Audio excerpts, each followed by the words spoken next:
কিন্তু তারপরেও মাঝে মাঝে কিছু কিছু ক্ষেত্রে বিগ লসের সম্মুখীন হতাম। তখন আমি বুঝলাম যে আমি যে জ্ঞানটা ইউটিউবে দিচ্ছি, আমি যে জ্ঞানটা আমার ফ্রেন্ড বা আমার অডিয়েন্সকে দিচ্ছি, সেই জ্ঞানের মধ্যে কোথাও কি অভাব বা খামতি থাকছে। সবচেয়ে ভালো প্রসেস, 500 টাকা রাখো, ছেড়ে দাও।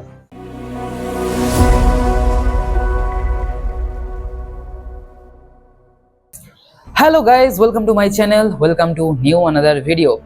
বহুদিন পর ভিডিও নিয়ে আসছি গাইজ, অল অ্যাবাউট ট্রেডিং। দেখো, ট্রেডিং ট্রেডিং ট্রেডিং ট্রেডিংয়ে তো সকলেই আমরা ডুবে রয়েছি। যারা একবার ট্রেডিংয়ের মধ্যে চলে আসবে তারা তো আর ট্রেডিং থেকে বার হতে পারবে না। আর ট্রেডিং প্রফেশনটা এমনটাই যে তোমার ইচ্ছা হবে না অন্য কোনো প্রফেশনে যেতে। সুতরাং যারা ট্রেডিংয়ে অলরেডি রয়েছো এবং শিখতে চাইছো এবং অলরেডি শিখছো, বিভিন্ন জায়গা থেকে হতে পারে, তুমি কোর্স নিতে পারো, হতে পারে ইউটিউব থেকে শিখতে পারো, বা কোনো ব্রাদার্স, ফ্রেন্ডস, রিলেটিভস কারো কাছ থেকে শেখো না কেন, কিন্তু শিখতে থাকো। দেখো, প্রথমে 5 বছর 6 বছর খুব কষ্টে যাবে তোমার, তারপরে যে বাকি জীবনটা যাবে সেই জীবনটা তুমি যার জন্য সবসময় জন্য ড্রিম করেছো, যার জন্য তুমি স্বপ্ন দেখেছো যে এই জীবনটা আমি এক্সপেক্ট করেছি আমার লাইফে, এই 5-6 বছরের কষ্টের ফল তুমি সারা জীবন পাবে। এবং সেটা তোমাকে এতটাই দেবে যে তোমার 14 পুরুষ বসে থাকবে। দেখো, ট্রেডিং মানেই এমনটা নয় যে তুমি সাকসেসফুল হয়ে যাবে। ট্রেডিংয়ের সাথে সাথে আমাদের কিছু জিনিসকে আমাদের লাইফে অ্যাপ্লাই করতে হবে যাতে সেই জিনিসটা ফার্স্ট গ্রোথ হয় বা ট্রেডিং থেকে তুমি ফার্স্ট সাকসেস পাবে। তার জন্য তোমাকে কি হতে হবে? তার জন্য তোমাকে বেশি করে কি ক্যাপিটাল থাকতে হবে? তার জন্য তোমাকে আর কি কি পদক্ষেপ অবলম্বন করতে হবে, সেই জিনিসগুলোকে নিয়ে আমি এই ভিডিওতে ডিসকাস করব। দেখো, এতদিন ধরে ট্রেডিং করেছি এবং তোমরা অনেকে দেখে আসছো, আমি 2 বছর ধরে বিভিন্ন ভিডিও বানিয়ে আসছি। মাঝখানে পুরোটা অনেকটা লম্বা গ্যাপ ছিল, ভিডিও বানাইনি। তার কারণটা কি? তার কারণটা হচ্ছে এই সময়ের মধ্যে আমি নিজেকে অনেকটাই ইমপ্রুভ করেছি এবং ক্যাপিটাল অ্যারেঞ্জ করেছি, বিগ লেভেলের ক্যাপিটাল তুলেছি, ফান্ড তুলেছি, সেখান থেকে আমি প্রফিটকে বার করার চেষ্টা করেছি। তোমরা যদি আমার আগের ভিডিও দেখে থাকো তাহলে দেখবে যে আমি বিভিন্ন রকমের স্ট্র্যাটেজির কথা বলতাম, বিভিন্ন রকমের টেকনিক্যাল অ্যানালাইসিসের কথা বলতাম এবং সেগুলোকে আমি অ্যাপ্লাই করতাম, কিন্তু তারপরেও মাঝে মাঝে কিছু কিছু ক্ষেত্রে বিগ লসের সম্মুখীন হতাম। তখন আমি বুঝলাম যে আমি যে জ্ঞানটা ইউটিউবে দিচ্ছি, আমি যে জ্ঞানটা আমার ফ্রেন্ড বা আমার অডিয়েন্সকে দিচ্ছি, সেই জ্ঞানের মধ্যে কোথাও কি অভাব বা খামতি থাকছে, যার কারণে আমি লস করছি কেন। তারপরে যে জিনিসটা বুঝলাম সেটা বুঝলাম যে নেভার অ্যাকসেপ্ট ডিফিট, যে ইটস ওকে, লস হয়ে গেছে, না, ওকে নয়, ঠিক আছে, ওকে নয়। তুমি এতদিন ধরে ট্রেডিং করছো, তোমার ক্যাপিটালকে লাগাচ্ছ, মেহনতের টাকা, কষ্টের টাকা, পরিশ্রমের টাকা তুমি লাগাচ্ছ, এবং যখন লস হয়ে যাচ্ছে তখন বলছো ইটস ওকে। একদম ওকে নয়। সেই জিনিসটার প্রতি খুব ভালোভাবে মনোযোগ দাও যে কেন আমার লসটা হলো, এই লসটা যেন নেক্সট বার থেকে আর যেন না হয়, এই জিনিসটা মাথায় খেয়াল রাখতে হবে।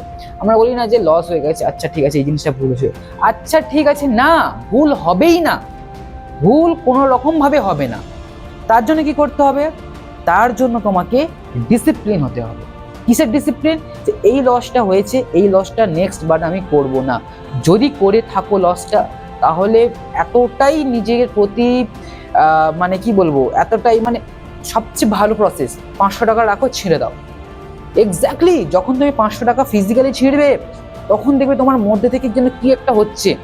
আমাদের শেয়ার মার্কেটে যখন আমরা টাকা লাগাই হাজার হাজার টাকা চলে যাচ্ছে, কোনো ব্যাপার না, কিন্তু যখন তুমি ফিজিক্যালি 500 টাকা নিয়ে ছিঁড়বে তখন মনে হবে সালা 500 টাকাটা ছেড়ে দিলাম, অনেক কিছু মনে হবে। এই জিনিসগুলো কি তুমি ফলো করো না, তখন দেখবে তোমার ট্রেডিংটা ইমপ্রুভ হচ্ছে। আর আমাদেরকে চেষ্টা করতে হবে ডে বাই ডে ট্রেডিংটাকে ইমপ্রুভ করার। এবং যখন আমি ট্রেডিং করব তখন আমাকে খেয়াল রাখতে হবে যে আমি একটা অফিসে বসে আছি এবং আমার কাজ হচ্ছে এই জিনিসগুলোকে ফলো করা, এবং আমি যে ফান্ড বা টাকাটা লাগিয়েছি সেটা আমার নিজের টাকা না, এই টাকাটা আমার কোনো বিজনেস পার্টনার সে আমাকে দিয়েছে, টাকা থেকে আমাকে রিটার্ন তাকে বার করে দিতে হবে। এবং এটাই হচ্ছে তোমার জব। 10% হোক, 15% হোক, 20% হোক, তোমাকে রিটার্নটা তাকে দিতে হবে এবং তার পরিবর্তে তুমি একটা স্যালারি জাস্ট পাবে। সুতরাং তাহলে কিভাবে চলবে? তোমার কাছে মনে করো 50,000 টাকা আছে, আমি সবচেয়ে বেস্ট বলবো ট্রেডিংয়ে আসতে গেলে মিনিমাম তোমার থেকে 4 থেকে 5 লাখ টাকা দরকার। একদম যদি তার নিচে নিয়ে আসো, বেশিরভাগ চান্স থাকে খুব কষ্ট করে এগোতে হয় এবং বেশিরভাগ চান্স থাকে তোমার টাকাটা উড়ে যাবে। এটা হচ্ছে বাস্তব রিয়ালিটি। আমি যতবারই করেছি বেশিরভাগ ক্ষেত্রে উড়ে গেছে, কিছু ক্ষেত্রে প্রফিট করেছিলাম, আবার সেটাকে উইথড্র করে নিয়েছি। আহ, অনেক জিনিসগুলো এগুলো বলা যায় না। সুতরাং আমি এটাই বলবো যে 4-5 লাখ টাকা মিনিমাম ক্যাপিটাল নিয়ে এসো, তারপর থেকে যদি সেখান থেকে রিটার্ন বানানোর চেষ্টা করো, তাহলে দেখবে ব্রেন ভালো থাকবে এবং সব দিক থেকে ভালো থাকবে। এবং লোনের টাকা, ফ্রেন্ডের কাছ থেকে টাকা, রিলেটিভদের কাছ থেকে টাকা, এই জিনিসগুলো তোমার ট্রেডিংটাকে পুরো ধ্বংস করে দেবে, তোমার ফ্যামিলিকে ডিপ্রেশনের মধ্যে দিয়ে দেবে, তোমাকে তো ডিপ্রেশনের মধ্যে ফেলে দেবেই, তার সাথে সাথে তুমি যদি ডিপ্রেশনে চলে যাও তোমার ফ্যামিলিও ডিপ্রেশনে চলে যাবে। অনেক প্রবলেম হয়, সেই সমস্ত প্রবলেম আমি ফেস করেছি, সব কিছু প্রবলেম আমি ফেস করেছি, এবং যার কারণে আমি তোমাদেরকে আজকের এই ভিডিওটার মধ্যে সব কিছু বলছি। তো এটাই হচ্ছে কনটেক্সট যে বেশি ক্যাপিটাল দরকার, ট্রেডিং করতে গেলে অবশ্যই বেশি ক্যাপিটাল দরকার, এবং সেখান থেকে সুস্থ স্বাভাবিকভাবে 5 থেকে 10% হোক কি যেটা তোমার ডেলি টার্গেট, সেই টার্গেটটা পূরণ করে চলে যাও। এবং ওভার ট্রেডিং একদম করো না। মানে 3টে ট্রেড নিয়ে নিয়েছি, পরপর প্রফিট হয়ে গেছে, আবার ট্রেড নিচ্ছি, একদম না। 3টে ট্রেড প্রফিট হয়ে গেছে, ব্যাস হাত গুটিয়ে রেখে দাও, ঠিক আছে? বা 2টো ট্রেড লস হয়ে গেছে, ব্যাস ওই দিনের মধ্যে ডেটা ক্লোজ করে দাও, এবং স্টপ লস হিট হওয়া পর্যন্ত ওয়েট করো, এবং টার্গেট হিট হওয়া পর্যন্ত ওয়েট করো। স্টপ লস হিট হওয়ার আগেই বাবা স্টপ লস এবার হিট হয়ে যাবে, আমি আরো ট্রেল করে পিছন দিকে দিয়ে দিই, এই জিনিসগুলো একদম করা যাবে না।